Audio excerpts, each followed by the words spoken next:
ರಾಜ್ಯ ಸರ್ಕಾರಕ್ಕೆ ಭಾರಿ ಮಟ್ಟದಲ್ಲಿ ಟೆನ್ಷನ್ ಅನ್ನುವಂತಹ ವಾತಾವರಣ ನಿರ್ಮಾಣ ಆಗಿದೆ. ಶಾಸಕರು ಮತ್ತು ಸಚಿವರು ಯಾರು ಎಲ್ಲೇ ಮಾತನಾಡಿದ್ರೋ ಮೊದಲು ಪ್ರಸ್ತಾಪ ಆಗೋದೇ ಮನಿ, ಹಣದ ಕುರಿತಾಗಿರೋ ಮಾತು. ಇದಕ್ಕೆ ಒಂದು ಹೊಸ ಸೇರ್ಪಡೆ ಈಗ ಲಭ್ಯ ಆಗ್ತಾ ಇದ್ದು, ದುಡ್ಡಿಲ್ಲ, ಕಾಸಿಲ್ಲ ಹೀಗಂತ ಗೃಹ ಸಚಿವರೇ ಹೇಳಿದ್ಯಾಕೆ ಅನ್ನುವಂತ ಪ್ರಶ್ನೆ ಇದೀಗ ಭಾರಿ ಚರ್ಚೆ ಗ್ರಾಸ ಆಗ್ತಾ ಇದೆ. ಬಹಿರಂಗ ಕಾರ್ಯಕ್ರಮದಲ್ಲೇ ಏನಿದು ಮನಿ ಮ್ಯಾಟ್ರು, ಖಾಸ್ ಬಾತ್ ಅಂತ ಹೇಳಿ ನಾವೆಲ್ಲರೂ ಇದೀಗ ಗಮನಿಸಬೇಕಾಗಿದೆ. ಖಜಾನೆನೇ ಖಾಲಿ ಆಗ್ಬಿಟ್ಟಿದ್ಯಾ? ಹಾಗಾದ್ರೆ ಗೃಹ ಸಚಿವರು ಹೇಳಿದ್ದೇನು, ಅವರ ಮಾತಿನ ತಾತ್ಪರ್ಯ ಏನು ಅನ್ನೋದು ಇದೀಗ ಭಾರಿ ಚರ್ಚೆಗೆ, ತೀವ್ರ ಕುತೂಹಲಗಳಿಗೆ, ಅನೇಕ ಪ್ರಶ್ನೆಗಳಿಗೆ ನಾಂದಿ ಆಗ್ತಾ ಇದೆ. ಭ್ರಷ್ಟಾಚಾರದ ಚರ್ಚೆ ರಾಜ್ಯದಲ್ಲಿ ಜೋರಾಗ್ತಾ ಇದ್ದು, ಈ ಮಧ್ಯ ರಾಜ್ಯ ಸರ್ಕಾರದ ಬಳಿ ದುಡ್ಡಿಲ್ಲ ಅಂತ ಖುದ್ದು ಗೃಹ ಸಚಿವರು ಮಾತನಾಡಿದ್ದಾರೆ. ಬಾದಾಮಿ ಅಭಿವೃದ್ಧಿ ವಿಚಾರಕ್ಕೆ ಸಂಬಂಧಪಟ್ಟಂತೆ ಗೃಹ ಸಚಿವರು ಮಾತನಾಡಿದ್ದು, ಅಭಿವೃದ್ಧಿಗೆ ನಮ್ಮ ಹತ್ರ ಕಾಸಿಲ್ಲಮ್ಮ, ದುಡ್ಡಿಲ್ಲ, ನೀವೇನಾದ್ರೂ ಪ್ರಾಜೆಕ್ಟ್ಗಳಿದ್ರೆ ಅದನ್ನ ಮಾಡಿ ಕೇಂದ್ರಕ್ಕೆ ಕಳಿಸ್ಕೊಡಿ ಅಂತ ಬಾಗಲಕೋಟೆ ಜಿಲ್ಲೆಯ ಬಾದಾಮಿಯ ಕಾರ್ಯಕ್ರಮವೊಂದರಲ್ಲಿ ಖುದ್ದು ಗೃಹ ಸಚಿವರು ಹೊಸದೊಂದು ಬಾಂಬ್ ಸಿಡಿಸಿದ್ದಾರೆ. ಇವಾಗ ನಮ್ಮ ಹತ್ರನೂ ದುಡ್ಡಿಲ್ಲ, ಸಿಎಂ ಸಿದ್ದರಾಮಯ್ಯನವ್ರ ಬಳಿನೂ ದುಡ್ಡಿಲ್ಲ ಆಯ್ತಾ, ಅದಕ್ಕೋಸ್ಕರ ನಿಮ್ಮ ಪ್ರಾಜೆಕ್ಟ್ ಏನಿದ್ರು ಕೇಂದ್ರಕ್ಕೆ ಕಳಿಸಿ, ನಾವೆಲ್ಲ ಹಣವನ್ನ ಅಕ್ಕಿ, ಬೇಳೆ, ಎಣ್ಣೆ ಅಂತ ಎಲ್ಲವನ್ನ ನಿಮಗೆ ಕೊಟ್ಬಿಟ್ಟಿದ್ದೀವಿ, ಎಣ್ಣೆನೂ ಕೊಟ್ಟಿದ್ದೀವಿ. ಇಲ್ಲೇ ಇದ್ದಾರಲ್ವಾ ಅಬಕಾರಿ ಸಚಿವರು, ಇಡೀ ಬಾದಾಮಿ ಅಭಿವೃದ್ಧಿಗೆ ಅಂತ ಹೇಳಿ ಒಂದು ಹೊಸ ಪ್ರಾಜೆಕ್ಟ್ ಅನ್ನು ಮಾಡ್ಕೊಳ್ಳಿ, 1000 ಕೋಟಿ ಪ್ರಾಜೆಕ್ಟ್ ಮಾಡಿ, ಹೆದರ್ಕೋಬೇಡಿ, ಬಟ್ ನೀವು ಆ ಪ್ರಾಜೆಕ್ಟ್ನ ಕೇಂದ್ರಕ್ಕೆ ಕಳಿಸಿ ಅಂತ ಹೇಳಿ ಬಾದಾಮಿ ಶಾಸಕ ಭೀಮಸೇನ ಚಿಮ್ಮನಕಟ್ಟಿಗೆ ಗೃಹ ಸಚಿವರು ಹಾಸ್ಯ ಮಾಡಿದ್ದಾರೆ. ಒಂದು ದೊಡ್ಡ ಪ್ರಾಜೆಕ್ಟ್ ಅನ್ನ ಮಾಡಿ ಈ ಊರನ್ನೇ ಅಭಿವೃದ್ಧಿ ಮಾಡತಕ್ಕಂತ ರೀತಿಯಲ್ಲಿ 1000 ಕೋಟಿ ಆಗ್ಬಹುದು. ಎದುರ್ಕೋಬೇಡ, ನೀವು 1000 ಕೋಟಿ ಅಂದ್ರೆ ಎದುರ್ಕಂತೀಯ?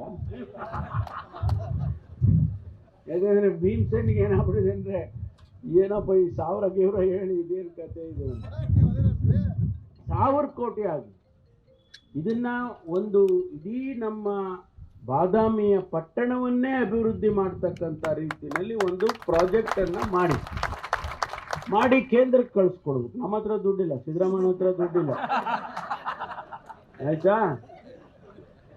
ಸಿದ್ದರಾಮಯ್ಯ ಹತ್ರ ದುಡ್ಡಿಲ್ಲ. ಈಗ ನಾವೆಲ್ಲ ನಿಮಗೆ ಕೊಟ್ಬಿಟ್ಟಿದೀವಿ, ಅಕ್ಕಿ, ಬೇಳೆ, ಎಣ್ಣೆ ಎಲ್ಲ, ಎಣ್ಣೆನೂ ಕೊಟ್ಬಿಟ್ಟಿದೀವಿ. ಇಲ್ಲೇ ಅವರಲ್ಲ ಎಣ್ಣೆ.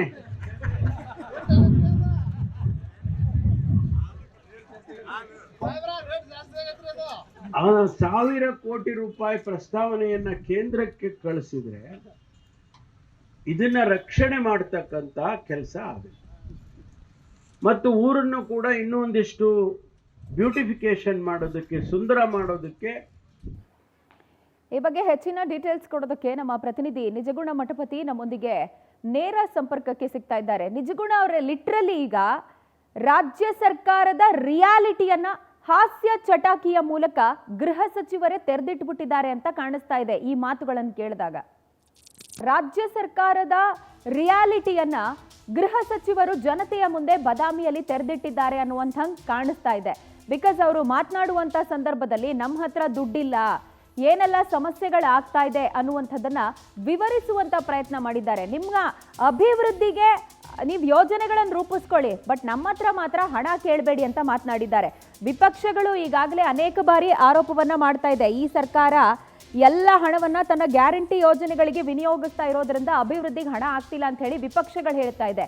ಇದ್ರ ಮಧ್ಯೆನೆ ಸ್ವಪಕ್ಷದ ಶಾಸಕರು, ಕಾಂಗ್ರೆಸ್ಸಿನ ಶಾಸಕರೇ ಅನುದಾನಗಳು ನಮಗೆ ಸಿಗ್ತಾ ಇಲ್ಲ, ಅಭಿವೃದ್ಧಿಗೆ ಯೋಜನೆಗಳಿಗೆ ಹಣ ಲಭ್ಯ ಆಗ್ತಾ ಇಲ್ಲ, ನಾವು ಜನತೆಗೆ ಆನ್ಸರ್ ಮಾಡೋದಕ್ಕೆ ಸಾಧ್ಯ ಆಗ್ತಿಲ್ಲ ಅಂತ ಹೇಳಿ ಸ್ವಪಕ್ಷ ನಾಯಕರೇ ರಾಜ್ಯ ಸರ್ಕಾರದ ವಿರುದ್ಧ ಬಹಿರಂಗವಾಗಿ ಅಸಮಾಧಾನ ವ್ಯಕ್ತಪಡಿಸ್ತಾ ಇದ್ದಾರೆ. ಈ ಹೊತ್ತಿನಲ್ಲೇ ಡಾಕ್ಟರ್ ಜಿ ಪರಮೇಶ್ವರ್ ಅವರು ಸಿಡಿಸಿರುವಂತ ಈ ಹೊಸದೊಂದು ಬಾಂಬ್ ಏನಿದೆಯಲ್ಲ, ಇದು ಮಾತನ್ನ ನಾವು ಕೇಳೋದಕ್ಕೆ ಬರೀ ಹಾಸ್ಯ ಚಟಾಕಿಯ ರೀತಿಯಲ್ಲಿದೆ.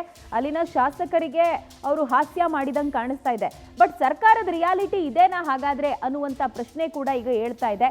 ಅದಕ್ಕೆ ಪೂರಕ ಅನ್ನುವಂತೆ ಈಗಾಗಲೇ ಚರ್ಚೆಗಳು, ಬಹಿರಂಗ ಅಸಮಾಧಾನಗಳನ್ನು ನಾವು ಪ್ರತಿದಿನ ಕಾಣ್ತಾ ಇದ್ದೀವಿ. ನಿಮಗೆ ಅಕ್ಕಿ, ಬೇಳೆ ಎಲ್ಲ ಕೊಟ್ಟಿದ್ದೀವಿ, ಎಣ್ಣೆ ಕೊಟ್ಟಿದ್ದೀವಿ ಅನ್ನುವಂಥ ಮಾತನ್ನ ಗೃಹ ಸಚಿವರು ಹೇಳೋ ಮೂಲಕ ಗ್ಯಾರಂಟಿ ಯೋಜನೆಗಳಿಗೋಸ್ಕರನೇ ಎಲ್ಲ ಖಜಾನೆಯನ್ನ ಖಾಲಿ ಮಾಡಲಾಗ್ತಿದೆ ಅನ್ನುವಂಥ ಮಾತುಗಳು ಈಗಾಗಲೇ ಏನು ಚರ್ಚೆಯಲ್ಲಿದೆಯಲ್ಲ, ಅದಕ್ಕೆ ಪುಷ್ಟಿ ಕೊಡುವಂಗಿದೆ.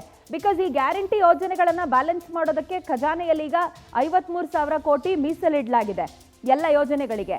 ಇದರ ಪರಿಣಾಮ ಏನಾಗ್ತಾ ಇದೆ, ಸರ್ಕಾರಿ ನೌಕರರಿಗೆ ಸರಿಯಾಗಿ ವೇತನ ಪಾವತಿ ಆಗ್ತಾ ಇಲ್ಲ, ಸರಿಯಾದಂತಹ ಬಿಲ್ ಪೇಮೆಂಟ್ಗಳು, ಇಲಾಖೆಗಳ ಬಿಲ್ ಪೇಮೆಂಟ್ಗಳು ಆಗ್ತಾ ಇಲ್ಲ. ಇನ್ನು ಅಭಿವೃದ್ಧಿ ಅನುದಾನಗಳಂತೂ ಮರೀಚಿಕೆ ಆಗೋಗ್ಬಿಟ್ಟಿದೆ ಅಂತ ಹೇಳಿ ವಿಪಕ್ಷಗಳಲ್ಲ, ಸ್ವಪಕ್ಷದ ನಾಯಕರೇ ಬೇಸರವನ್ನು ವ್ಯಕ್ತಪಡಿಸ್ತಾ ಆಕ್ರೋಶ ಹೊರಹಾಕ್ತಾ ಇದ್ದಾರೆ. ಅದೆಲ್ಲದರ ಮಧ್ಯೆ ನಮ್ಮ ಸರ್ಕಾರದಲ್ಲಿ ದುಡ್ಡಿಲ್ಲ, ನಾವು ಯಾವ ಯೋಜನೆಗಳನ್ನ ಈಗ ಮಾಡ್ತಾ ಇದ್ದೀವಿ, ಈಗ ಅದಕ್ಕೇನೆ ಹಣ ಹೊಂದಿಸೋದಕ್ಕೆ ಎಲ್ಲವೂ ಸರಿ ಹೋಗ್ತಿದೆ ಅನ್ನುವಂತಹ ರೀತಿಯಲ್ಲಿ ಡಾಕ್ಟರ್ ಜಿ ಪರಮೇಶ್ವರ್ ಅವರು ಮಾತನಾಡ್ದಂಗೆ ಕಾಣಿಸ್ತಾ ಇದೆ. ಹೆಚ್ಚಿನ ಡೀಟೇಲ್ಸ್ ಕೊಡೋದಕ್ಕೆ ನಮ್ಮ ಪ್ರತಿನಿಧಿ ನಿಜಗುಣ ಮಠಪತಿ ನಮ್ಮೊಂದಿಗೆ ಮತ್ತೆ ಲೈವ್ ನಲ್ಲಿ ಕನೆಕ್ಟ್ ಆಗಿದ್ದಾರೆ. ನಿಜಗುಣ, ಲಿಟ್ರಲಿ ಸರ್ಕಾರದ ರಿಯಾಲಿಟಿಯನ್ನ ಗೃಹ ಸಚಿವರೇ ಖುದ್ದಾಗಿ ಹಾಸ್ಯದ ರೀತಿಯಲ್ಲಿ ಹೊರ ಹಾಕಿದ್ದಾರೆ ಅಂತ ಇದನ್ನು ನಾವು ಕಾಣಬಹುದಾಗಿದೆ. ಈಗ ಖಂಡಿತ ಏನು ಅಂತಂದ್ರೆ ನಿನ್ನೆ ಅಷ್ಟೇ ಬಾದಾಮಿ ಪ್ರವಾಸ ಕೈಗೊಂಡಿರ್ತಕ್ಕಂತ ಗೃಹ ಸಚಿವ ಜಿ ಪರಮೇಶ್ವರ್ ಅವರು ವೇದಿಕೆ ಕಾರ್ಯಕ್ರಮದಲ್ಲಿಯೇ ಖಜಾನಿ ಖಾಲಿ ಆಗಿದೆ ಅಂತಕ್ಕಂತ ವಿಷಯವನ್ನ ಏನು ಮಾರ್ಮಿಕವಾಗಿ ಹಾಸ್ಯ ಚಟಾಕಿ ಪಡೆಯುವ ಮೂಲಕನೇ ಅವರೇ ಮತ್ತೊಮ್ಮೆ ಬಹಿರಂಗಗೊಳಿಸಿರ್ತಕ್ಕಂಥದ್ದು. ಯಾಕಂತಂದ್ರೆ ರಾಜ್ಯ ಸರ್ಕಾರ ಪಂಚ ಗ್ಯಾರಂಟಿ ಯೋಜನೆಗಳ ಜಾರಿಯಿಂದ ಖಜಾನೆ ಖಾಲಿ ಆಗಿದೆ ಅಂತಕ್ಕಂಥ ಮಾತುಗಳು ಈ ಹಿಂದೆ ಕೂಡ ಸಾಕಷ್ಟು ಶಾಸಕರಿಗೆ ಅನುದಾನ ಸಿಗದೇ ಇದ್ದಾಗ ಶಾಸಕರುಗಳು ಕೂಡ ಒಂದು ಅನುದಾನ ಸಿಕ್ಕಿಲ್ಲ ಅಂತ ಅನ್ನುವಂತ ಒಂದು ಆಕ್ರೋಶವನ್ನು ಹೊರ ಹಾಕ್ತಾ ಇದ್ರು. ಆದ್ರೆ ಇದೀಗ ನಿನ್ನೆ ಬಾಗಲಕೋಟೆ ಇರತಕ್ಕಂಥ ಗೃಹ ಸಚಿವರು ತಮ್ಮ ಬಳಿ ಹಣ ಇಲ್ಲ, ಏನೇ ಇದ್ರು ಅಭಿವೃದ್ಧಿಗೆ ಕೇಂದ್ರ ಸರ್ಕಾರದ ಬಳಿ ನಾವು ಏನು ಒಂದು ಪ್ರಾಜೆಕ್ಟ್ ಅನ್ನ ನಾವು ಕೇಂದ್ರ ಸರ್ಕಾರಕ್ಕೆ ಸಲ್ಲಿಸಬೇಕು, ಅದರಲ್ಲೂ ಐತಿಹಾಸಿಕ ಬಾದಾಮಿಯ ಅಭಿವೃದ್ಧಿಗೆ ಬೇಕಾಗಿರ್ತಕ್ಕಂಥ 1000 ಏನು ಕೋಟಿ ವೆಚ್ಚದ ಒಂದು ಪ್ರಾಜೆಕ್ಟ್ ಅನ್ನ ಕೇಂದ್ರ ಸರ್ಕಾರಕ್ಕೆ ಕಳಿಸಿಕೊಡ್ತಕ್ಕಂಥ ಒಂದು ಕೆಲಸವನ್ನ